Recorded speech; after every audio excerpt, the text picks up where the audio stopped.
wax naa ko tout à l'heure le PM est annoncé depuis hier ce vendredi fële ca Assemblée nationale gannaaw 2 semaines après son Terra meeting que nous réserve Ousmane Sonko ce vendredi aurait-il commandité sa propre convocation feuse ay laaj la yu sampe yoo xamante ne ni yaakaar naa ni ñëpp bëgg nañ ci ay tontu il faut dire que 8 mois déjà moom Ousmane tegul tànkam ca Assemblée nationale dañu xëy démb rek gannaaw barki démb biñ nee ñu mu ngi Abu Dhabi démb ci ngoon ab communiqué bu tukkee ci Assemblée nationale xam le ni danañu ko xaar vendredi bi. waaw Nafissatou PM à l'Assemblée question d'actualité loolu du lu muy commandité wala loo xam ne lu muy dogal la moom constitution règlement intérieur bu Assemblée nationale moo ko wax ci article 104 ba que ni premier ministre dafa war di dem Assemblée nationale normalement dafa war di am sax tous les 3 mois lu tax muy am mooy ni que Assemblée nationale bu ñu fàtte ne pouvoir législatif la et ñoom seen rôle mooy contrôler li nga xamante ne mooy l'action gouvernementale et l'action gouvernementale nag boo koy contrôler il faut ngay am ki jiite gouvernement bi maanaam le chef du gouvernement le premier ministre moom Ousmane Sonko muy li muy incarné donc jàkkaarloo ak député yi wax ak ñoom maanaam ci li nga xamante ne mooy ni ñuy yoree réew mi ak nañuy doxalee ak yenn ci yuñ jot a def ci ay projet yi ni mel léegi nag man kay appel bi ma koy lancé mooy def na Terra meeting am ba ñu paree si Terra meeting ba gis nañ fi Terra ñax toog Terra def lu la neex am na fi ci biir gouvernement bi ak sax ay député egg na sax ba si législative bi léegi nag ngir yàlla bu mu jël Terra meeting ba def ko Terra defante ci assemblée nationale ba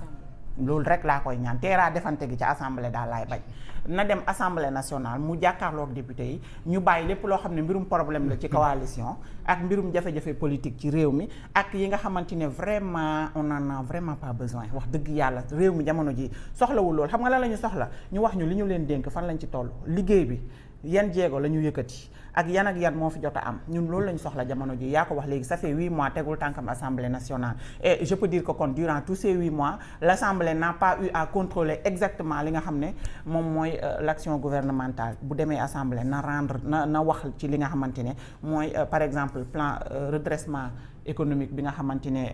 annoncé woon na ko fi fan la mbir yi toll député yi tam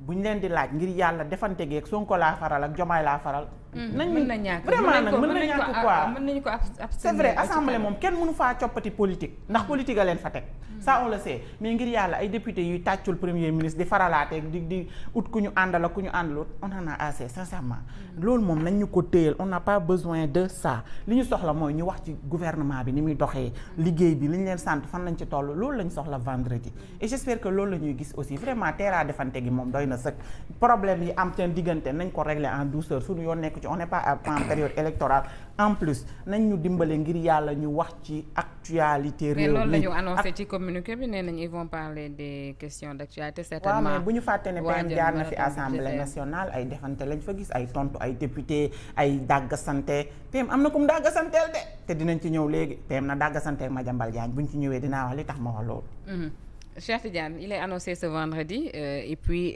mu am nag enthousiasme bu bari boo xamante ni moo tukkee ci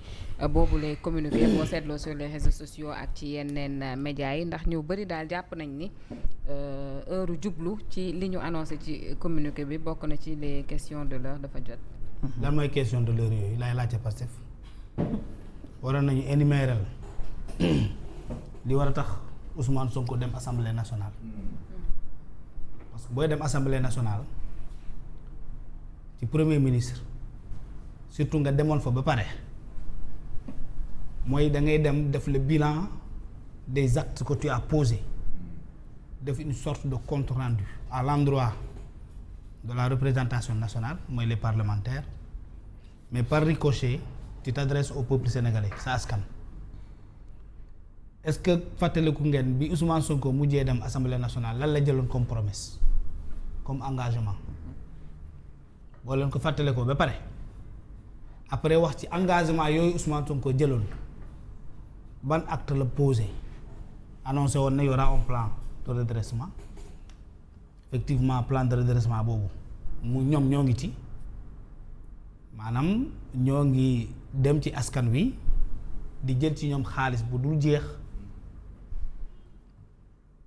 conformément à la promesse de Ousmane Sonko c'est un acte qui a été posé par rapport à une promesse qui a été tenue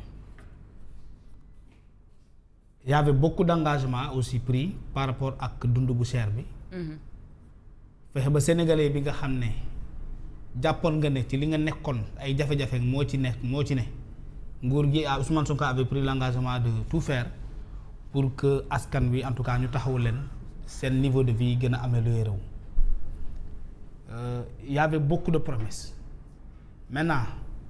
je pense que bu ñëwee dinañu wax lan la def ak promesses yooyu est-ce que réellement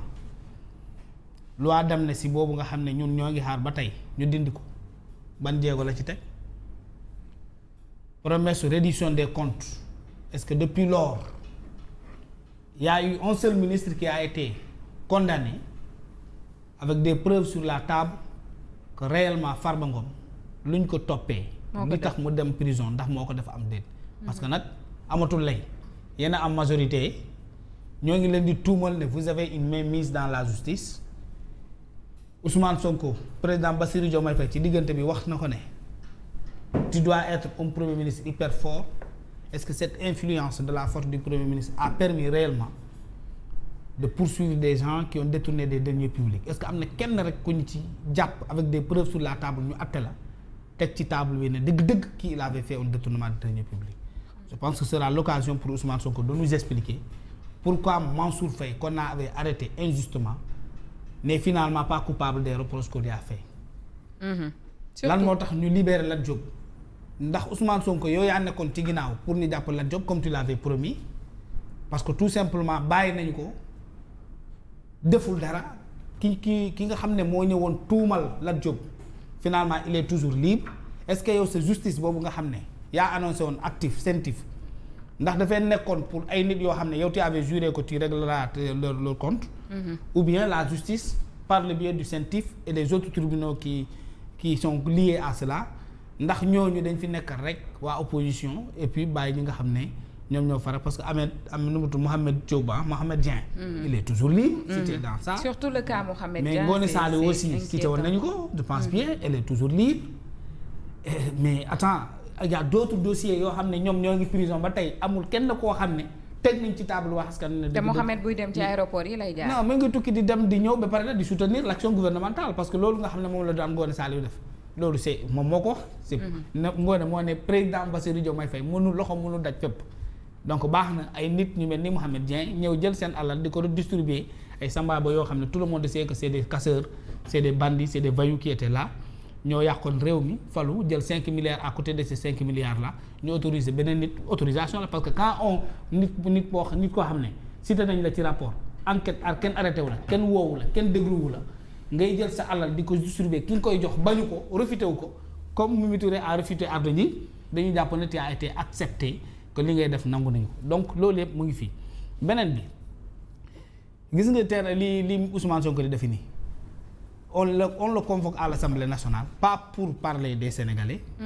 pas pour parler yi nga xam ne mooy suñuy jafe-jafe mais les députés vont encore prêter leur allégeance à Ousmane Sonko ci contexte bi nga xam ne ñoom ñoo ngi wax ne division dafa am entre